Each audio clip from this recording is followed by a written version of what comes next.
Dear friends, Assalamu alaikum. My name is Mirza Nabeed Beg. I am teaching you complex analysis in second semester. In previous lecture, I taught you Cauchy integral theorem and Cauchy integral formula. What is Cauchy integral theorem?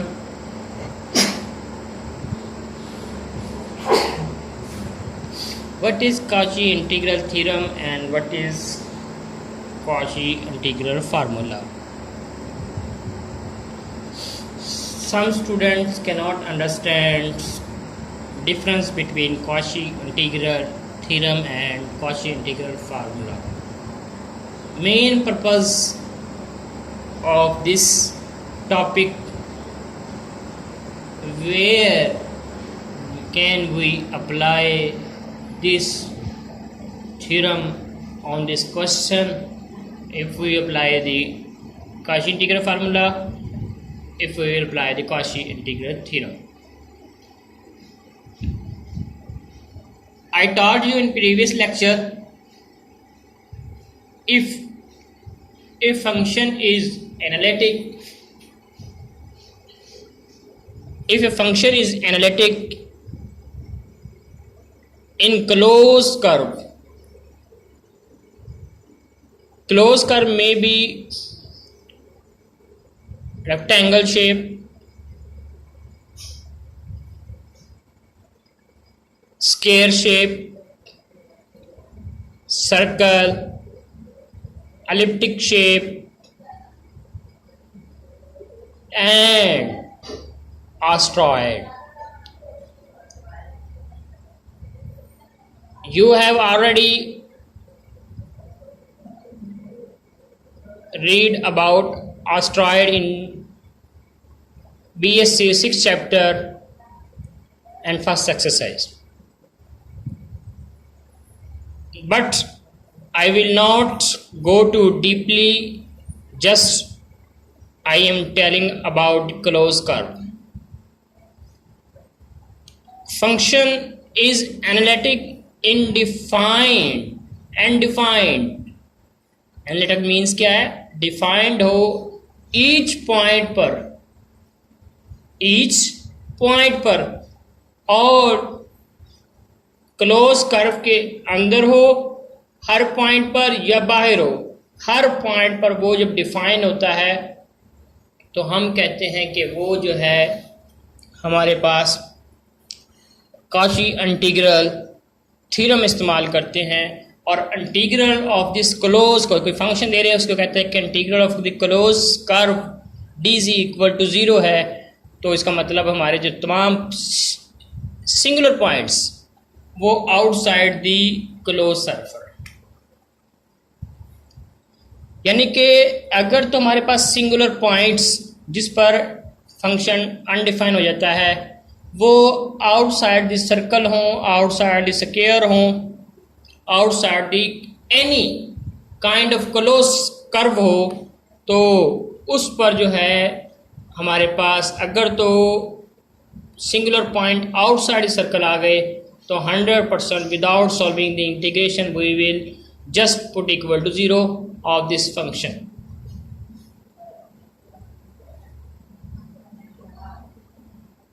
For preparing this lecture, we should remember the formula of finding the residue and pole. Pole is the type of the singularity, yeah, singular point of this function. And after that we will find the pole. Pole may be order 1 or order 2. Whose pole order 1 is called a simple pole and whose order is more than 1 is called multiple pole. Pole is the point at which function is undefined is called singular points.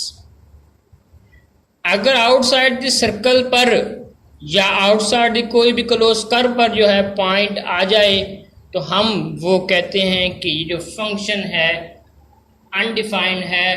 और अगर हमारे पास close curve है उस पर close curve के अंदर कोई finite singular points आ जाएं, फाइनाइट सिंगुलर पॉइंट्स आ जाएं, वो जो है उन पॉइंट्स पर जो कोई ना कोई वैल्यू आएगी जिस पर वो फंक्शन अनडिफाइन हो जाएगा। फॉर एग्जाम्पल z, ये देखें 3z² + 7z + 1 z + 1। अब z इक्वल जो डिनोमिनेटर को हमने इक्वल टू 0 के बराबर रखा, ये -1 हो गया। अब -1 आपने देखना है इस सर्कल के अंदर लाई करता है या नहीं। इसका सेंटर 0/0 होगा, z mod का equal to 1/2। I already taught you about this solution, but I am just giving z equal to -1। आगे हमारे पास डिनोमिनेटर इक्वल टू 0 के बराबर है, सिंगुलर पॉइंट आ गया। अब हमारे पास सेंटर आ गया। अब कहता है क्या है कि -1 आउटसाइड द सर्कल है, तो इसका मतलब जो है हमारे पास we will where lie singular points and the center of the circle 2 small square along x axis, 2 small square along y axis. ठीक है, ये हमारा जो था सिंगुलर पॉइंट्स जो हमारे पास, ये हमारे पास रेडियस 1/2 हो गया, 1/2 हो गया, ये आउटसाइड द सर्कल हो गया। तो इसका मतलब जो हमारे पास कोई सिंगुलर पॉइंट नहीं है।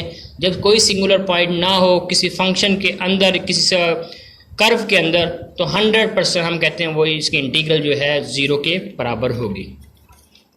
लेकिन अगर कोई भी सिंगुलर पॉइंट इनसाइड हो या ऑन द सर्कल हो या ऑन द क्लोज कर्व हो, तो उसकी जो integral close curve is not equal to 0, वो जो है कॉची इंटीग्रल फार्मूला इस्तेमाल करते हैं। ठीक है, ये मैंने आपको पहले भी करवाया है, जस्ट आप इसको दोबारा रिवाइज कर लीजिएगा। Next we will go to original topic which is the Cauchy integral formula. I already taught you 2 pi I f of a is equal to integral f of z z minus a dz. Already taught you about this. अब कहता है क्या, f of z is the analytic within on a closed curve C, and if a is any point within C, then f of a, f of हमारे पास z क्या है, कोई function है, उस पर हमने a लिखना है 2 pi I integral f of z dz over z minus a। अब 2z - 1 z² -1 है, इसकी हम जो है क्या करेंगे, z इंटू z -1 कर देंगे, z + 1 कर देंगे, z equal to 0 and z + 1 equal to 0, z equal to -1 आ गया, z इक्वल टू 0। यानी कि हमारा जो सिंगुलर पॉइंट हमारा z इक्वल टू 0 जो है वो इनसाइड सर्कल है, तो इसकी कोई ना कोई इंटीग्रेशन वैल्यू होगी। किस पर, एट z इक्वल टू 0 पर। z इक्वल टू 1 पर जो है -1 आ रहा है, -1 हमारा आउट इधर है, इधर भी कोई ना कोई वैल्यू होगी। इसका मतलब यहाँ पर जो है कौन सा फार्मूला लगेगा, ये हमारा फार्मूला लगेगा कॉची इंटीग्रल फार्मूला, यानी कि f of z 2z + z² + z divided by z minus 0 1/2 pi I, same as it 2z + 1 over z² जमा z divided by z minus 1। Clear? Here is given and you can see. Now we will go to next lecture. Residue of the theorem is the main part of this lecture, because most important topic for your exams, any kind of exams। अब हमारे पास क्या है कि f of z equal to a is the b the a pole of order m। f of z is equal to summation n start from 0 to infinity a n z minus a plus summation n equal to 1 to infinity bn into z minus a whole power -9।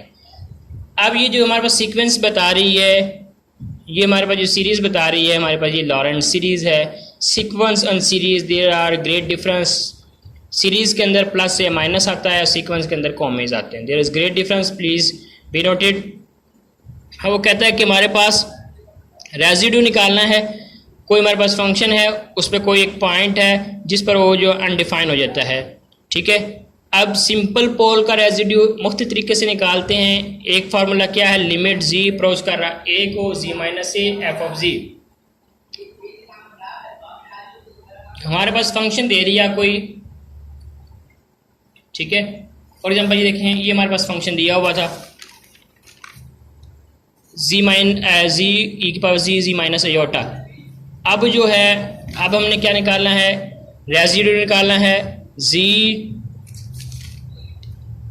-1 equal to 0 रखेंगे, जी equal to 1। Aorta, aorta पर जो है undefine हो जाता है। अब देखना है आपने कि इनसाइड है या ऑन द है या आउटसाइड है। अगर इनसाइड है तो लिमिट जी अप्रोच कर रहा है ए को, और z minus A is the singular point, singular point का जिस पर जो फंक्शन अनडिफाइन हो जाता है। यानी कि यहाँ पर जो है अयोटा क्या है, z minus iota equal to 0, denominator क्या रखा 0 के बराबर, और z इक्वल टू अयोटा हो गया। Iota is the singular point which is isolated point there, which है आइसोलेटेड की क्या डेफिनेशन है कि ऐसा पॉइंट जिसके इर्द गिर्द जो है कोई सिंगुलर पॉइंट ना हो, it is called the isolated points. Limit z approach कर रहा है ए को, z minus iota A into F of z. A is a singular point, F of z is given function.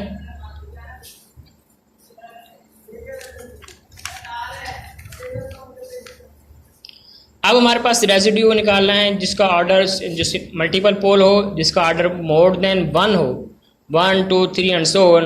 उसके लिए residue निकालने का फार्मूला क्या है, 1/m-1 factorial limit z approach करा जी नॉट को। Z naught is a singular point in which function is undefined, dm-1 over dgm-1 bracket start z minus z naught whole power m F of z. अब ये हमारे पास क्या आ गया, find the order of each pole and residue. अब आप इसमें एट टाइम 3 क्वेश्चन आ गए हैं। सिंगुलर पॉइंट्स निकालना आना चाहिए। सिंगुलर पॉइंट क्या करते हैं, डिनोमिनेटर इक्वल टू 0 के बराबर एंड z-1 इक्वल टू 0 के बराबर, z-2 इक्वल टू 0 के बराबर। तो इसका मतलब हमारे पास जो 0 1 2 एंड 3 हमारे पास क्या आगे 3 सिंगुलर पॉइंट्स आ गए, और जो हमारे पास पोल आ रहे हैं z-1 z-2 eight 0 1 2 of order 1 आ रहा है। It mean simple pole. Simple pole का फार्मूला क्या है, लिमिट जी अप्रोच कर रहा है किस पर, 0 पर, क्योंकि हमने एट सी रेजिड्यू निकालना है एट जी पर, 0 पर, z-0 एफ ऑफ जी हमारे पास क्या था 1 - 2z over divided by z-1 z-2, z से कैंसिल हो गया, 1 1 फिर 2z over z-1 z-2। Clear. Now we will put the value in replacing by z equal to 0, then we get the answer 1/2. I hope you will understand about this question. It is simple question. Similar, अब जो है हम जो है z equal to 1 पर और z equal to 2 पर निकालेंगे। क्या निकालें, both 1 2 3 point, all points are triple points are singular points and having simple pole. Simple pole का हमें रेजिड्यू जब निकालना होता है, लिमिट जी अप्रोच कर रहा है 1 को, 1 is a singular point and z minus z naught की जगह पे हमने 1 लिख दिया। एफ ऑफ जी, तो हमने एफ ऑफ जी की वैल्यू ऑलरेडी हमारे पास क्या थी 1 1 फिर 2z divided by z into z-1 z-2। Simple put the value and we get the answer 1। Clear, z-1 z-2 will be eliminate and 1 answer. Now we can also find the at z equal to -2 by the proceeding this lecture. For higher order के लिए क्या है कि z square divided by z plus 1 whole square z-2 denominator same वही चीज़ हमने zero, पहले singular point निकालने हैं। सिंगुलर पॉइंट किस तरीके से निकालते हैं कि -1 आ गया एंड 2 आ गया, यानी कि ऑफ ऑर्डर 2 हमारे पास एट z इक्वल टू -1 पर है। ऑर्डर 2 का मतलब है कि मल्टीपल पोल है। मल्टीपल पोल का आपको पता ही है, फार्मूला क्या है, लिमिट z अप्रोच करा z0 को 1/m-1 का factorial. Here is not return, please write down correct formula.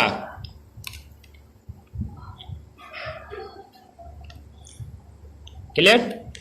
1/m is the order of this pole, is called multiple pole. dm-1 divided by dz m-1 into z minus z0 whole power m. M is the order of this simple not pole multiple pole f of z. Now we will put the value z equal to minus z0 equal to -1, minus minus plus हो गया, f of z square divided by z plus 1 whole square, z minus 2 z plus 1 whole square divided by z plus 1 whole square cancel हो गया। हमारे पास z square divided by हमारे पास आ जाएगा ये z square divided by z minus 2 आ गया। अब इस पर हम जो फार्मूला लगाएंगे, क्वेश्चन फार्मूला लगाएंगे। क्वेश्चन फार्मूला क्या है, नीचे वाली का स्क्वायर, नीचे वाली वैसे, ऊपर वाली का डेरिवेटिव माइनस ऊपर वाली का डेरिवेटिव नीचे वाली वैसे, सेम एज इट सिंप्लीफाई करेंगे। सिंप्लीफाई करने के बाद जो है लिमिट जो है z की जगह -1 दर्ज करेंगे, because -1 is the singular point of multiple pole.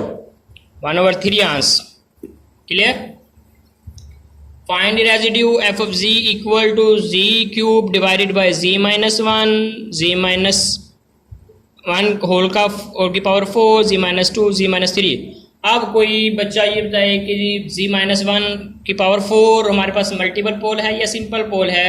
Now I will tell you about this z minus 1 equal to 0 is a singular point 1 2 3, but there is great difference at z equal to 2 is a simple pole because order is 1, and z equal to 3 पर जो हमारे पास क्या है simple pole because order is 1, but here is power 4, it's mean it's a multiple pole. We will use the formula for multiple pole 1/m-1 factorial.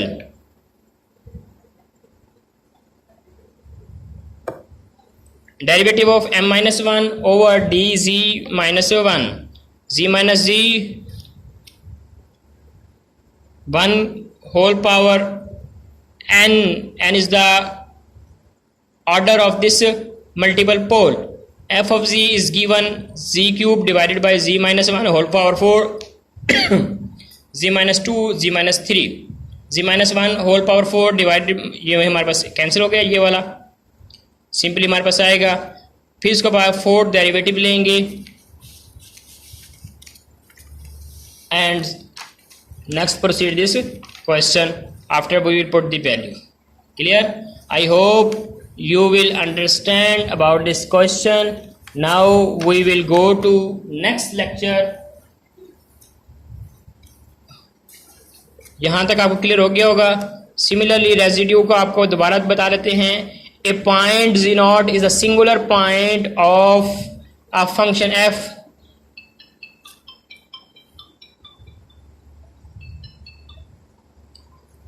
of function f if f not analytic at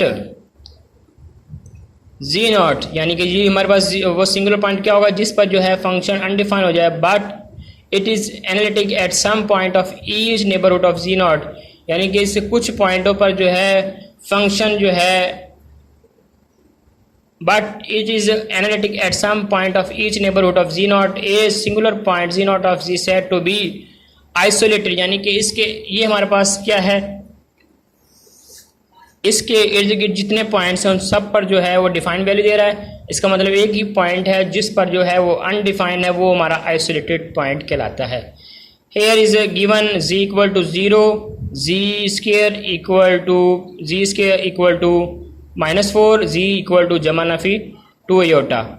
ठीक है, इस mean it is a singular points, every point on the negative real axis and origin is a singular point of the log z। Clear? Similarly आप residue निकाल सकते हैं। Residue निकालने का आपको तरीक़ाकार बता दिया। रेजिड्यू निकालने के लिए आपको पहले सिंपल पोल और मल्टीपल पोल का पता होना चाहिए। मल्टीपल पोल का फार्मूला क्या है कि 1/m-1 का फैक्टोरियल, लिमिट जी अप्रोच करा जी नॉट को dm-1/dgm-1 into g-z0 whole power m. M is the order of simple multiple pole into f of z. Clear? Now we will go to Cauchy residue theorem and Cauchy integral formula. First of all, I will teach you about Cauchy residue theorem is same as it Cauchy residue theorem and residue theorem is both are same. Some students have difficulty about the understanding between residue theorem and Cauchy residue. It's mean there is no difference between residue theorem and Cauchy residue theorem. Now first of all I will teach you what is the great difference between Cauchy integral theorem and residue theorem. Point be noted, a singularity या singular point at the function that is neither pole or removable is called the essential singularities. Most important for MCQs, यानी कि जो ना तो पोल हो, पोल क्या है जिस पॉइंट पर वो फंक्शन अनडिफाइन हो जाए वो हमारा सिंगुलर पॉइंट है। अब उसकी जो पोल क्या टू टाइप्स है, सिंपल पोल, मल्टीपल पोल। या रिमूवेबल के हमारे पास नहीं है, हमारे पास उसके हमारे पास जो ना रिमूवेबल हो ना हमारा पोल हो वो हमारा एसेंशियल पॉइंट कहलाता है। सिंपल पोल का पता लग गया। रिमूवेबल हमारे पास क्या है, यहाँ पे देखें, there are no Laurent series term involving negative power z minus u then we say that is a removable. यानी कि ऐसी टर्म जिसमें लॉरेंट सीरीज ना हो। लॉरेंट सीरीज क्या है कि होल पावर माइनस में ना आए, तो हम कहते हैं कि ये जो है रिमूवेबल सिंगुलैरिटीज कहलाती है। It is most important for MCQs, याद रखें। क्लियर?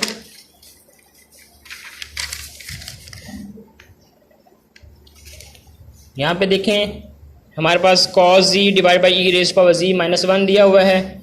अब इसके हमने सिंगुलर पॉइंट्स निकालने हैं। सिंगुलर पॉइंट्स निकालने के लिए हमें क्या करना पड़ेगा कि डिनोमिनेटर इक्वल टू 0 के बराबर रखेंगे। डिनोमिनेटर इक्वल टू 0 के बराबर रखते हैं तो e raised power z minus 1 equal to 0, e z equal to 1 आ गया हमारे पास। And we can put the value e raised power 0 equal to 1 के बराबर। we will compare this z equal to 0 is the singular points. clear? z equal to 1 हमारे पास क्या 0 है, तो अब यहाँ पर जो है सिंगुलर पॉइंट्स हमारे पास क्या दर्ज करते हैं, हमारे पास e raised to power 0 1 के बराबर है। इसका मतलब हमारे पास जो है rectangle with side x equal to plus minus 1, y equal to minus pi and y equal to 3 pi. The singularity of the integrand all the plates add with e raised power z equal to 1.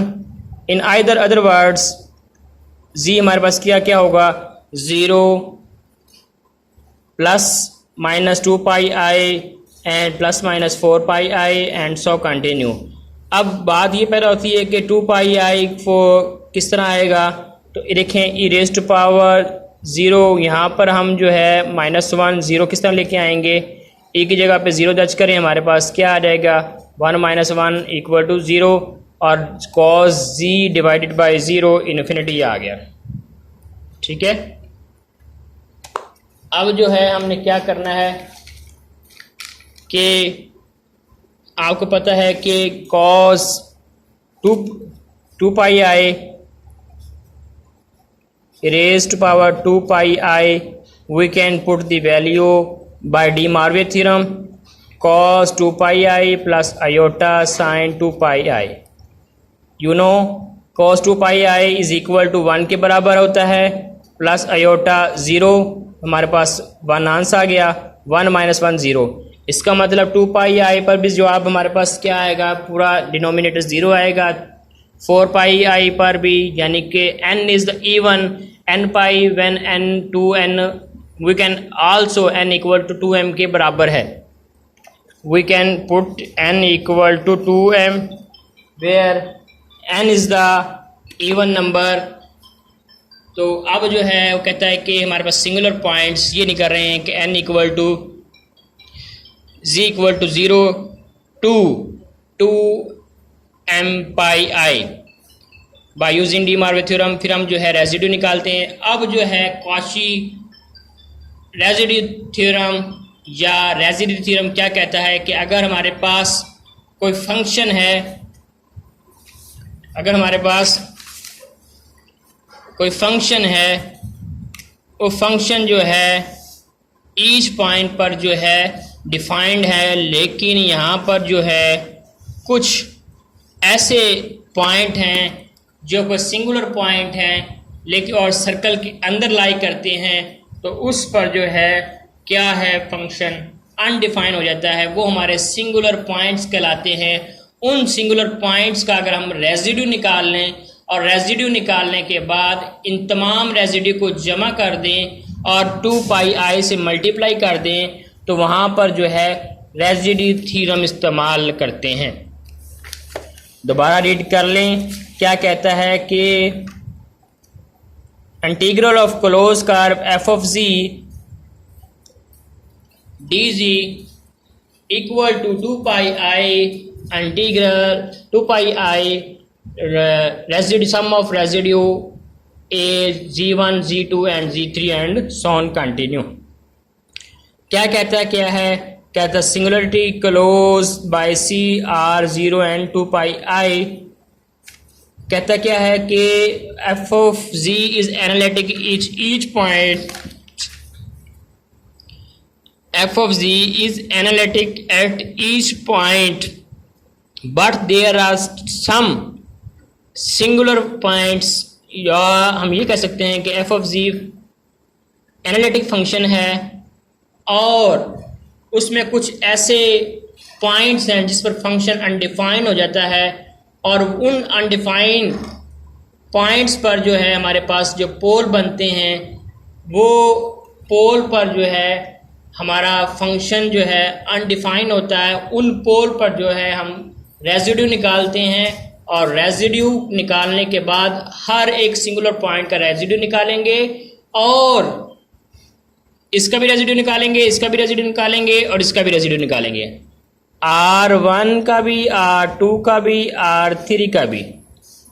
फिर हम लिखेंगे कि basically क्या है, integral f of z d z 2 pi i sum of residue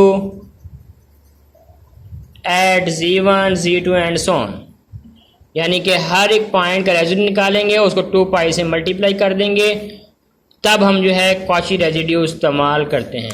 सवाल ये पहला होता है कि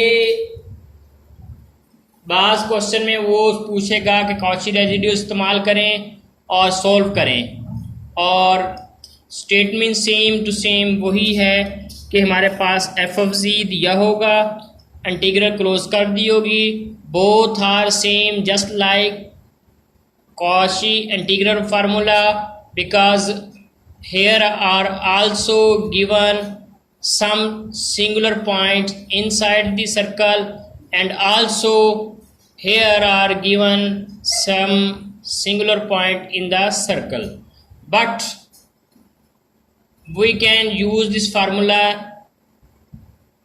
without, if क्वेश्चन में अगर ना दिया हो कि किस तरीके से करें तो आपकी मर्जी है, रेजिड्यू से थ्योरम से करें या कॉची इंटीग्रल फार्मूले से करें।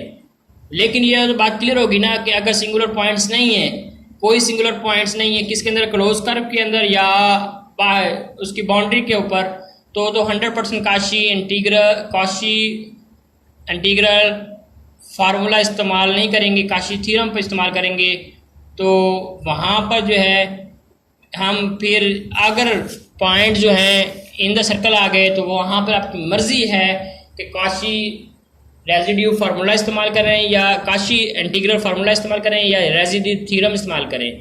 और रेजिड्यू थ्योरम का दूसरा नाम जो है काशी रेजिड्यू थ्योरम है, काशी रेजिड्यू थ्योरम है।